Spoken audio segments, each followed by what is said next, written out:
Olá, galerinha! Vamos para mais uma aula de hoje. Nossa aula de hoje é de história. Papai do céu, muito obrigada pelo dia de hoje. E vamos lá para nossa aula de história. Gostaria que você acompanhasse com o seu livro na página 279, tá bom? Vamos lá, deixa eu me consertar aqui, ficar bonitinha para vocês, né? Brincadeirinha, vamos lá? Os trabalhadores escravizados e o café.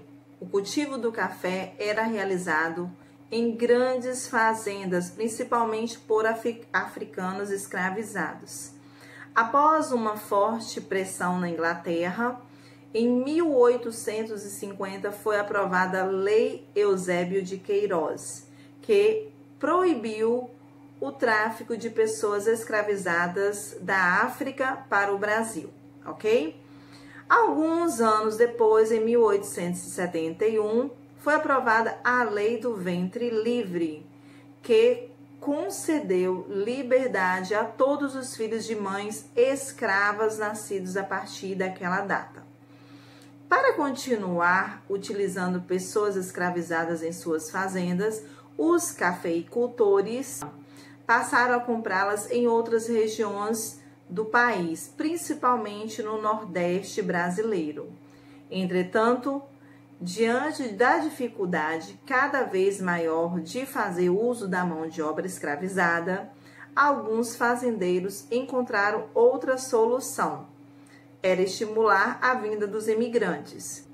Assim, em muitas fazendas, pouco a pouco, os trabalhadores livres foram substituindo os trabalhadores escravizados na lavoura de café. Dando prosseguimento à nossa próxima página, nós vamos encontrar o novo conteúdo que fala sobre o movimento abolicionista. Vamos ver o que aconteceu nesse período? O movimento abolicionista.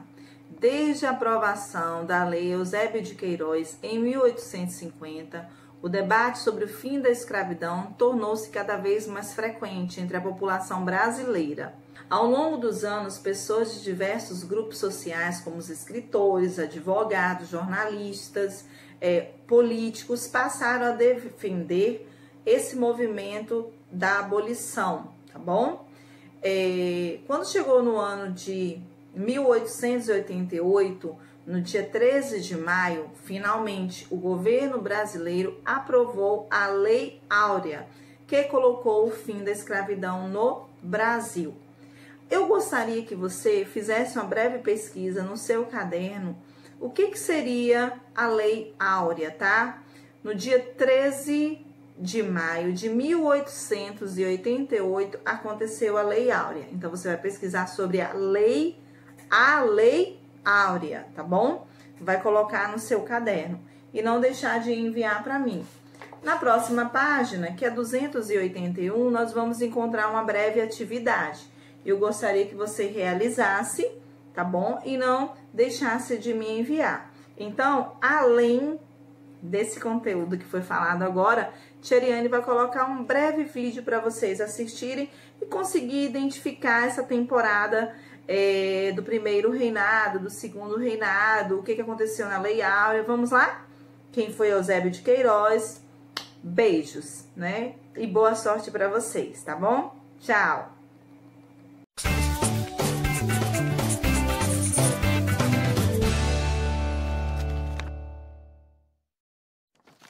E aí, pessoal, beleza? Sejam muito bem-vindos a mais um Quer Que Desenhe. Aqui nós construímos mapas mentais juntos para você dominar qualquer matéria. No vídeo de hoje, você vai tirar todas as suas dúvidas sobre o segundo reinado. E nem precisa pegar o seu papel e caneta, porque você já vai poder baixar o mapa mental de hoje aqui no link da descrição. Vamos começar? Agora, o que vamos desbravar na história do Brasil?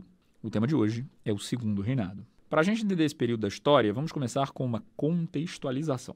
Após a abdicação do imperador Dom Pedro I, seu filho, Pedrinho, não podia assumir o trono por ter apenas 5 anos de idade. Na verdade, 4 anos e meio. Ele era quase uma criança, né? Um bebê.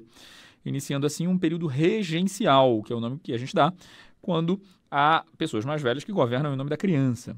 E isso durou 9 anos. No entanto, para tentar conter as instabilidades políticas, foi dado pelo governo um golpe, chamado de golpe da maioridade. em que antecipava a posse de Dom Pedro II ao trono, sendo ele agora um jovem de apenas 15 anos de idade. Apesar de ainda moço, o reinado de Dom Pedro II foi longo e manteve por muito tempo uma estabilidade política, derrotando as últimas revoltas separatistas, vencendo a Guerra do Paraguai e conseguindo promover uma conciliação entre o Partido Conservador, chamados de Saquaremas, e o Partido Liberal, conhecido como Luzias. Apesar da existência dos dois partidos, a gente deve lembrar que eram muito poucas as diferenças entre os dois.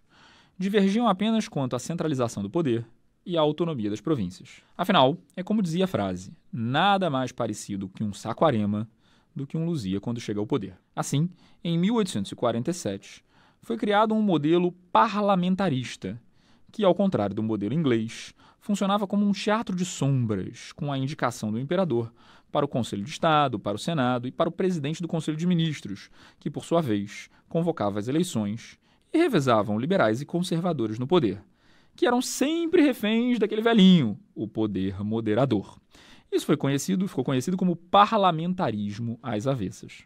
Já nos aspectos econômicos, o principal produto brasileiro desse período foi o café. Plantado principalmente no Vale do Paraíba Fluminense e depois, mais tarde, no Oeste Paulista, o café era muito valorizado pelos operários americanos e, durante a Segunda Revolução Industrial, por intelectuais e burgueses europeus. Nesse mesmo período, graças à chamada Tarifa Alves Branco, de 1844, e à Lei Eusébio de Queiroz, de 1850, o Brasil também presenciou um surto industrial, muito marcado pela imagem de Irineu Evangelista de Souza, o Barão de Mauá. Mauá se tornou um grande investidor e proprietário de companhias de gás, bancos, ferrovias e diversos outros negócios. No entanto, se por um lado o Brasil de Dom Pedro II se modernizava com as iniciativas privadas, por outro, a sociedade ainda se mantinha fortemente agrária e escravocrata, graças ao poder dos cafeicultores. Apesar das pressões inglesas para o fim do tráfico, a escravidão vai continuar por mais quase 40 anos depois da Lei Eusébio de Queiroz. Aos poucos, ela foi sendo substituída pela mão de obra livre, principalmente de imigrantes europeus. Mas as leis que tentaram acabar com o trabalho escravo acabaram não tendo um impacto tão significativo, já que muitas vezes eram chamadas de leis para inglês ver e não eram cumpridas. Além disso, os imigrantes que aqui chegavam acabavam ficando muito endividados com o sistema de parcerias e não tinham acesso às terras, graças à Lei de Terras, também de 1850. Somente em 1888, com a Lei Áurea, o Brasil, enfim, se tornou o último país do Ocidente a abolir a escravidão. Galera, anota aí, as principais leis abolicionistas desse período foram a Lei Eusébio de Queiroz, de 1850, que acabou com o tráfico, a Lei do Ventre Livre, ou Lei Rio Branco, de 1871, que libertou o ventre, não nasciam mais escravos no Brasil, a Lei dos Sexagenários, ou Lei Saravia Cotegipe, de 1885, que libertava todos os escravos com mais de 65 anos de idade, e a Lei Áurea, que aboliu definitivamente a escravidão, em 1888. Como sabemos, apenas a Lei Áurea realizou uma mudança social significativa na questão da escravidão. Mas presta atenção, galera, a Lei Áurea não deu nenhum suporte aos ex-escravos, deixando a grande parte deles na miséria e sem qualquer assistência. Com os escravocratas insatisfeitos com a Lei Áurea e com o acúmulo das dívidas externas, além disso, a desvalorização dos militares após a Guerra do Paraguai, em um modelo político muito contestado, considerado anacrônico pelos republicanos, o Império, na década de 1880, começou a se desgastar. Achou que acabava por aí? Se não bastassem essas questões, Dom Pedro II ainda perdeu o apoio da Igreja Católica após o veto do imperador à bula papal que determinava que todos os católicos envolvidos com a maçonaria deveriam ser proibidos de receber os sacramentos. Pessoal, chegamos ao fim de mais um Quer Que Eu Desenhe. Anotou tudo? Não? Sim? Não tem problema, aqui na descrição tem um mapa mental completinho para você, como falamos no início do vídeo. É só você clicar no link para baixar e ser feliz. E também tem um desconto bem bacana para vocês que querem continuar estudando com a gente no Descomplica. Se puder, deixa também nos comentários um pouco o que você achou desse vídeo. Aproveita e comenta com algumas sugestões. Para não perder nenhum vídeo desses que a gente coloca aqui no YouTube, se inscreve no nosso canal e esteja sempre por dentro das novidades. É isso aí, pessoal. Obrigado e até a próxima.